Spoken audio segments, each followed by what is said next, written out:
투자는 건강하게, 맘 편하게, 오래. 안녕하세요. 캐빈베스먼트 허정욱입니다. 한 주 동안 정말 고생 많으셨습니다. 저 스스로에게도 참 고생했다, 잘 버텼다 라는 말 해주고 싶고, 또 이 영상 보시는 많은 분들께도 한 주 동안 주식시장에서 모든 고통 감내하시고 버티시느라 너무나 고생 많으셨다는 말씀 드리고 싶습니다. 오늘 영상을 통해서는 지금 8월 2일에 이어서 8월 5일 월요일 엄청난 하락장이 있고 나서 거래일 기준으로 이제 일주일이 다 갔습니다. 그래서 한 주 동안 이 시장을 조금 정리해 볼 필요가 있을 것 같다고 생각이 들어서 영상을 찍게 되었고요. 한 주 동안 강의를 하면서 참 많은 질문들을 받았습니다. 강의 현장에서도 많이 받았고, 또 개인적으로 연락을 주시는 분들도 계셨었는데, 일단은 이 장 상황에 대해서 좀 여러분들께서 오해하고 계시는 부분들을 조금 짚어드리려고 하고요. 도대체 정확히 어떤 이유 때문에 이 시장이 이렇게 하락했는지에 대한 제 판단을 말씀을 드려보고, 저는 그 과정에서 어떻게 대응을 했는지 를 말씀드려 보고자 할 겁니다. 참고로 8월 2일 날 시장 분석 관련된 영상을 올리면서 저는 이렇게 대응했다라고 말씀을 드렸고, 이번 한 주도 그 대응은 여전히 똑같이 동일한 전략으로 지금 지속이 되고 있는데, 왜 이런 판단을 했는지에 대해서 좀 궁금하신 혹은 의아해하시는 분들이 많으신 것 같아요. 그래서 제 판단을 조금 말씀을 드리고, 앞으로 그럼 시장이 어떻게 될 거냐, 어떤 조건 하에서 어떤 시나리오가 펼쳐질 거냐에 대한 제 생각을 좀 말씀드려보는 시간 가지겠습니다. 먼저 화면부터 보시면 지금 코스피 일본 기준이고요. 일본 기준으로 굉장히 많이 떨어졌죠. 찾아보니까 하루 변동폭 기준으로는 지금 우리나라 포인트 기준으로는 사상 최대폭으로 떨어진 날이 8월 5일이었다고 하고요.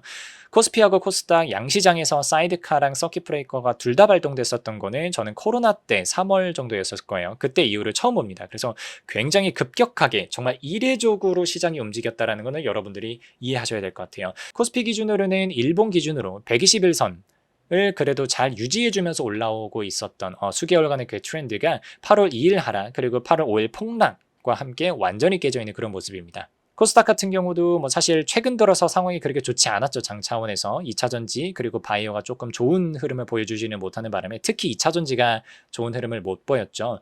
그래서 쭉 떨어지던 와중에 약간 재를 뿌리는 그나마 반등할 수 있을까 고민하는 차원에서 재를 뿌리는 상황이 양 거래일 동안 있었다. 그리고 금방 반등해 올라오기는 했지만 이 반등도 2차전지하고 바이오 쪽으로 조금 쏠려서 올라오고 있기 때문에 코스닥의 다른 섹터 쪽 종목 가지고 있으신 분들께서는 조금 소외감을 느끼는 일주일이 되시지 않았을까라고 생각이 들어요.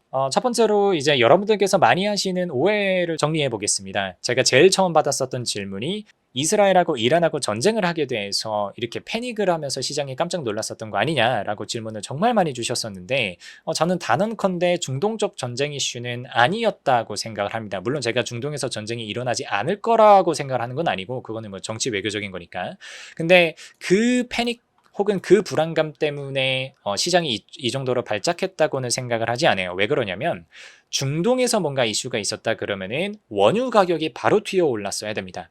근데 지금 보시면 8월 2일에서 5일 어간 정도를 봤을 때는 그렇게 많이 튀지 않았어요. 오히려 전반적인 추세는 하락 추세를 유지하고 있는 8월 5일까지 하락하는 그런 장이었고요. 그래서 중동이 정말 화효과가 되고 그 화효과가 터진다는 가정을 했을 때는 깜짝 놀라서 실제 그게 원유 가격에 현물 가격에 어떤 영향을 줄지는 몰라도 깜짝 놀라서 선물 가격이 튀어 올랐어야 되는데 그 정도로는 튀어 오르지 않았어서 이건 중동 이슈는 아닌 것 같다라고 제가 거듭 말씀을 드렸었고, 두 번째로 들어오는 게 이제 경기 침체 우려죠. 미국 쪽에서 고용 지표들이 많이 둔화가 되면서 그동안 좋았었던 미국 경기가 비로소 꺾이는 거 아니냐.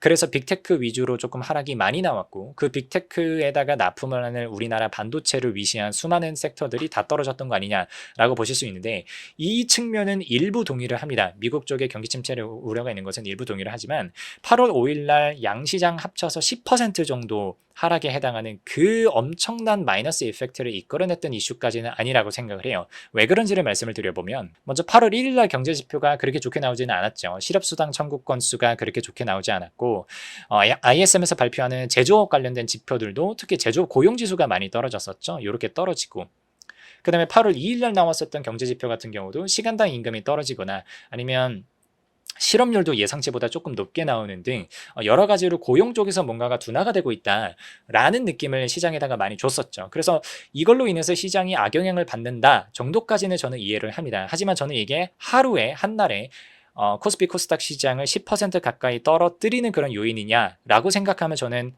결코 아니라고 생각을 하고요. 왜 그러냐면 저희가 경제 지표로만 보면 미국 경제를 제대로 이해할 수가 없는데 제가 강의 중에서도 여러 번 언급을 드렸습니다만 미국 경제가 지금 좋습니까? 라고 물어보면 평균적으로는 좋았다라고 최근까지는 적어도 좋았다라고 대답을 해야 돼요. 하지만 지금 미국 경제는 산업 섹터에 따라서 굉장히 양극화가 많이 진행되고 있는 상황이고 빅테크들, AI, IT, 뭐 반도체, 뭐 AI 서비스 이런 쪽을 제외한 나머지 전통적인 제조업 섹터들은 상당히 어려운 기간들을 꽤 오랜 시간 동안 보내고 있습니다. 이게 근데 빅테크 업체들이 워낙 덩치가 크고 근데 그 덩치 큰 애들이 실적이 너무나 잘 나오면서 경제를 이끌고 있기 때문에 평균적인 경제 지표를 봤을 때는 당연히 괜찮게 보일 수밖에 없었던 것이죠. 근데 조금씩 더 제조업의 불황이 조금 더 딥해지고 그리고 그동안에 너무 뜨겁게 달려왔었던 미국의 빅테크 쪽의 그런 트렌드가 살짝 꺾이다 보니까 그러면 고용지표가 평균적인 고용지표 혹은 다른 경제지표들까지도 포함해서 그런 지표들이 당연히 조금 저조하게 나올 수 있는 거는 저는 예측을 충분히 할 수 있었을 것이라고 보고요. 그래서 미국 경제가 갑자기 너무나도 좋았다가 모든 섹터가 너무나도 좋았다가 갑자기 어려워져서 시장이 패닉한 거는 분명히 아니라는 말씀 전달해 드릴 수 있겠고 그리고 사실은 고용지표가 둔화되는 거는 8월 1일, 2일에서만 올라왔었던 건 아니에요. 이거보다 한 조금 더 앞으로 당겨보면 한 2주 전 7월 중순 정도부터도 고용지표가 조금씩 둔화되고 있다라고 하는 소식은 저희가 그때그때 확인을 할 수 있었거든요. 그래서 이 지표가 8월 1일날, 2일날 경제지표, 특히 고용 관련된 지표들이 조금 안 좋게 나왔다라고 해서 시장이 10%까지 떨걸 만한 이슈는 아니었다. 잘 쳐주면 시장이 한 3, 4% 정도까지 하락하는 거는 이해해 줄 수 있었을 것 같다. 하지만 시장을 10%까지 끌어내릴 만한 이슈는 아니었다라고 생각을 하고요. 그리고 막상 떨어진 8월 5일날 밤에 나왔던 ISM 비제조업 관련된 지수 보시면 이거 거의 서비스업이라고 생각을 하시면 되는데 서비스업은 여전히 뜨겁게 나왔어요. 그러니까 아직까지 빅테크를 위시한 서비스업 쪽에서는 그렇게 큰 쿵 하고 떨어지는 그런 이펙트까지는 나오지 않았다라고 볼 수 있는 거고요. 그래서 경제 지표만 가지고 경기 침체 혹은 경기 둔화를 우려하면서 시장을 저렇게까지 떨굴 것이냐에 대해서는 여러분들이 좀 신중하게 판단을 해보시면 좋을 것 같습니다. 저는 정답은 뭐 아실 만한 분들은 당연히 아시겠지만 엔캐리 트레이드라고 생각을 합니다. 근데 이 영상을 통해서 엔캐리 트레이드라고 하는 그 개념에 대해서 처음 아시는 분들을 위해서 좀 정리를 드려보면 이런 거예요. 이제 글로벌 특히 헤지펀드 자금들의 움직임에 대해서 저희가 생각을 해봐야 되는데 이 친구들은 자기 자본만 가지고 투자를 하는 친구들이 아닙니다. 항상 레버리지를 끼고 있는 그런 레버리지 포지션을 들고 수익률의 극대화를 위해서 움직이고 있는 친구들인데 지금 전 세계 시장 중에서 딱 하나 국가를 골라서 투자할 만한 국가를 선택해 보세요 라고 하면 여러분들조차도 당연히 미국 시장에 투자를 하고 싶으실 거예요. 왜 그러냐면 미국 시장이 가장 강한데도 불구하고 안정적으로 성장성을 보여주고 있는 시장이기 때문에 누구나 미국 시장에 투자를 하고 싶어 합니다. 그러면 이 헤지펀드들 입장 혹은 외국인 투자자들, 글로벌 투자자들 입장에서는 자기 돈으로 투자를 할 계획이 아니기 때문에 달러 대출을 받아서 미국 시장에 투자를 해야 돼요. 근데 미국의 기준금리가 지금 5.5%잖아요. 물론 5.5%에 빌리는 건 아니겠지만 어떤 스탠다드가 되는 금리가 5.5%라고 하는 거는 레버리지 전략을 쓰기에는 굉장히 부담스러운 상황이었다라는 거죠. 그러면 이 친구들 입장에서 뭔가 자금을 싸게 조달할 그런 수단이 필요한데 일본을 보니까 일본 기준금리가 엄청 낮은 거예요. 지금 최근에 금리 인상을 하기 전까지 일본은 0에서 0.1%의 기준금리를 유지를 하고 있었고 그 전에는 마이너스 때 금리를 유지를 하고 있었어요. 그래서 얘네들이 이런 생각을 하는 거죠. 야, 가만 보니까 N을 빌리게 되면 되게 싸게 빌릴 수 있는데? 라는 생각을 하는 거죠. 그러면 어떤 전략을 짜게 되냐면 N을 일단 빌려요. 0% 혹은 0.1%에 빌립니다. 그리고 그거를 달러로 환전을 해요. 그 다음에 미국의 여러 가지 자산들에 투자를 하는 거죠. 그럼 막상 투자하는 거는 굉장히 성장성이 높고 잠재 수익률이 높은 미국 시장에 투자를 하는데 내가 빌리고 갚아야 되는 거는 굉장히 싼 N을 가지고 갚아주면 되는 것이기 때문에 굉장히 큰 차익을 낼 수 있었던 거죠. 그래서 달러 N 환율을 보여드리면 이게 지금 지난 6개월 동안 환율입니다.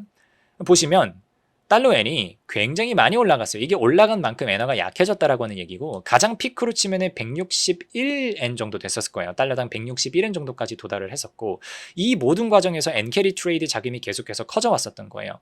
그럼 이 친구들은 이 과정에서 또 다른 이득을 볼 수 있게 돼요. 지금 성장성이 높은 미국 시장에 투자해서 수익률을 높이는 것뿐만 아니라 내가 엔캐리 트레이드를 시작하고 나서 엔화가 계속 약세로 돌기 때문에 내가 나중에 이제 미국에서 포지션을 철수해야 될 될 때 N이 더 싸져 있으니까 내가 상환함에 있어서 환차익을 누릴 수 있게 되는 거거든요.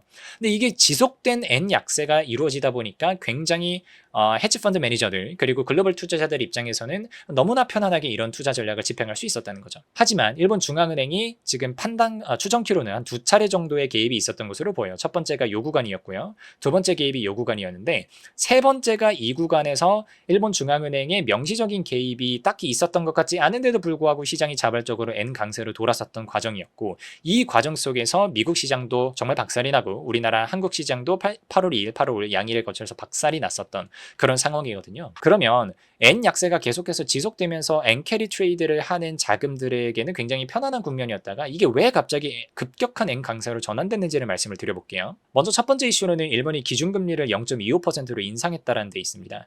그러면 N 캐리 트레이드를 하는 사람들의 입장에서는 그동안에는 N을 0.1%에 빌렸었는데 갑자기 0.25%에 빌리게 되니까 이자 비용 부담이 갑자기 생기게 되죠. 그럼 자신들의 레버리지 포지션에 대해서 고민을 해야 됩니다. 그리고 그 자산을 가지고 미국에다가 투자를 해야 되는데 요게 이제 트리거가 되기는 했죠. 미국 쪽에서 고용 지표들이 둔화가 되면서 경기 침체가 진짜 현실화되는 것이 아니냐, 소프트 랜딩이 가는 것이 아니라 하드 랜딩으로 경착륙으로 해서 경기가 확 하고 꺾이는 거 아니냐라고 하는 약간의 그런 불안감이 합쳐지게 되면서 헤지펀드 매니저들 그리고 글로벌 투자자들 입장에서는 내가 그동안 집행하고 있었던 N캐리 트레이드 포지션으로부터 빠르게 철수해야 되겠다라는 판단을 한 것으로 보여져요. 그러면 이렇게 되겠죠. 내가 미국 시장에 투자해놓은 해외 자산 이런 거 다 매각하면서 미국 주식시장은 폭락하게 될 거고요. 그리고 그동안에는 N을 달러로 바꿨다면 이제는 달러를 N으로 바꿔야 되잖아요. 그러면 달러를 팔고 N을 사게 되는 거죠. 그럼 상대적으로 N이 강하게 되면서 달러 N 환율은 급 강화하게 되는 거죠. 그리고 플러스 미국 시장이 떨어지다 보니까 거기에 연계되어 있는 너무나 많은 시장들, 특히 우리나라 시장 같은 경우 더 떨어질 수밖에 없었을 거고요. 그리고 얘네들이 N캐리 트레이드를 해서 오로지 미국 시장에다가만 투자를 했을 거냐라고 하면은 그건 아니고 한국 시장에도 당연히 들어와 있는 매물들이 있었을 거예요.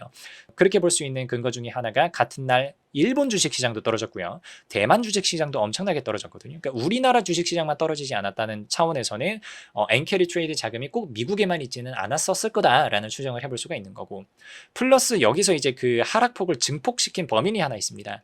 이게 이제 굉장히 빠르게 돌아가는 프로그램 매매 그리고 알고리즘 매매 전략들이 이런 거죠. 그동안의 상승 추세가 갑자기 꺾이니까 팔기 시작하는 거예요. 그럼 파는 게 시그널링이 되면서 옆에 예를 들면 옆에 A 프로그램이 있고 B 프로그램이 있다고 하면 프로그램들이 서로 물리면서 서로의 움직임을 보고 옆에 애가 파니까 나도 팔고 그럼 또 옆에 있는 애가 또 팔고 하는, 그러면서 매도가 계속해서 지속적으로 자동적으로 나가게 되는 그런 굉장히 불쌍한 그런 움직임이 있었다고 생각이 됐고요. 그러니까 파니까 판다 하면서 하락이 증폭된다 이렇게 보시면 되겠습니다. 그렇게 해서 결과가 코스피 코스닥 양시장이 엄청난 하락으로 이어졌었던 거죠. 양 거래일 동안 코스피에서 외국인 같은 경우는 거의 2조 3천억을 넘게 팔았고요. 코스닥에서는 또 재밌는 게 8월 5일 날은 순매수로 들어오기는 했으나 8월 2일 날은 또 매도 포지션을 잡았다는 거. 그리고 특히 너무나 재밌었던 게 프로그램에서 비차익이죠. 요건 진짜 매수나 매도 포지션을 잡고 들어오는 자금들인데 얘네들이 양 거래일 동안 거의 1조 넘는 매도를 치고 들어오는 그런 상황이었다라고 보시면 되겠습니다. 시장은 이 정도로 정리를 드리면 될 것 같고, 이 와중에서 저는 어떻게 대응했느냐를 말씀을 드리면 8월 2일 영상에서는 말씀을 드렸지만 일단은 저는 이미 포트폴리오 비중 자체가 반도체 칩메이커 그리고 반도체 소부장 쪽의 비중이 굉장히 많은 그런 투자자고요. 8월 2일에도 말씀을 드렸지만 저는 계속해서 사고 있습니다. 근데 가끔 오해하시는 분들이 제가 8월 2일 날 샀다고 하니까 그러면 8월 2일 날 현금 다 넣고 8월 5일 날 털렸냐, 그게 아니고 8월 2일에도 조금 사고요. 8월 5일에도 사고요. 저는 사실 8월 6, 7, 8 오늘 이제 촬영일자 9일인데 매일매일 조금씩 사고 있어요. 물론 8월 5일 날 그렇게 시장이 폭락했을 때는 조금 하루에 사는 비중을 많이 높이기는 했습니다. 저는 당분간도 이 대응을 바꾸지는 않을 것 같습니다. 근데 이제 그 이유에 대해서 말씀을 드리면 제 고객분들 중에서도 그렇고 좀 유튜브 채널에 댓글 다시는 분들도 그렇고 조금 오해하시는 분들이 있었던 것 같아요. 제가 8월 2일 그리고 5일 날 조금 많이 포트폴리오 현금을 이제 소진하면서 매수로 받았었던 이유가, 그럼 당장 이제 급강하했기 때문에 8월 6일 7일부터는 바로 시장이 오를 것이라고 예상을 해서 제가 바로 매수를 때린 거냐, 많은 분들이 이렇게 예상을 하시는데 절대 그런 판단은 아니고요. 일단 첫 번째로 저는 투자를 하면서 기업에 대한 예측 그리고 실적에 대한 예측만 하지 시장의 움직임에 대한 예측은 저는 딱히 하지 않습니다. 그리고 두 번째로 제가 알고 있는 지식을 기반으로 판단 건데 저는 우리나라 주식시장이 지금 곧바로 반등할 거라고 생각하지는 않습니다. 오히려 확률적으로 계산을 했을 때는 당분간은 어떤 불확실성 속에서 더 하락해도 저는 이상할 게 없다고 생각을 해요. 근데 그럼에도 불구하고 이러한 굉장히 어려운 시장에서 제가 계속해서 매우수로 대응을 하고 있는 이유는 당장 시장이 반등할 거라서 차익을 노리기 위해서가 아니고 제가 좋아하는 기업들이 가격이 굉장히 많이 떨어졌을 때 그 가격대에서는 개별 종목단에서 저는 절대 질 수 없는 포지션에 가깝게 갔다고 판단했기 때문이거든요. 그래서 제가 판단했었던 나름의 논리적인 어떤 그런 스텝 바이 스텝들을 말씀드리려고 해요. 첫 번째, 제가 항상 이런 이슈들이 발생했을 때 생각하는 건 이게 실물 경제 이슈냐라고 하는 거예요. 근데 실물 경제 이슈는 아니거든요. 금융경제적인 이슈예요. 엔캐리 트레이드 자금이 청산이 되면서 그리고 글로벌리 어떤 경제 지표들을 보고 다른 금융기관들이 조금 패닉하면서 움직이면서 이런 모든 모습들이 나타나고 있는 상황이라서 실물경제 이슈는 아닌 것 같다라고 판단이 들었고, 그동안 이 정도의 하락장을 생각을 해보면 예를 들면 97년도, 98년도로 가면 IMF 위기라고 하는 리얼 이코노미 이슈가 있었고, 2001년도, 2년도에는 닷컴 버블이 있었고요. 2008년도, 9년도에는 리먼 사태가 있었고, 2014년도에는 유럽 쪽에 재정 위기가 있었고, 2015년도에는 중국 쪽 이슈가 있었고요. 2020년도에는 코로나 이슈가 있었죠. 다 실물 경제에서 뭔가 굉장히 큰 악재가 터졌었던 경우가 대부분인데, 이번에는 굉장히 이례적으로 거의 금융 이슈, 금융 경제 이슈 온리로 시장이 떨어졌기 때문에 저는 굳이 그거에 대해서 대응을 할 필요를 못 느꼈습니다. 그리고 두 번째로는 내가 좋아하는, 내가 분석했고 내가 사랑하는 그런 기업들이 저평가 구간에 진입했느냐를 봤을 때는 예스라는 대답이 나오더라고요. 제가 굉장히 많은 기업들을 분석을 합니다만 그 중에서는 조금 고평가 구간에 들어가 있는 기업들이 있어요. 굉장히 마음에 드는 기업인데도 불구하고 그렇게 고민했었던 기업들인데 주가가 하루에 막 10몇 %씩 떨어져 주니까 생각보다 제가 트라이를 해볼 수 있는 가격대 구간에 진입을 했더라고요. 그래서 담았었던 게 있고요. 세 번째로는 제가 좋아하고 제가 분석했었던 기업들의 실제로 펀더멘털적인 문제가 당장 생겼느냐라고 했을 때는 당연히 아니었고요. 그리고 네 번째가 너무나 중요했었는데, 앞에서 말씀드렸던 것처럼 저는 오히려 시장이 당분간 더 하락할 수도 있다고 생각했었던 투자자로서 저는 이 판단을 해봤어요. 내가 지금 여기서 어떤 특정 기업들에 내가 들어갔을 때 더 물릴 수 있잖아요.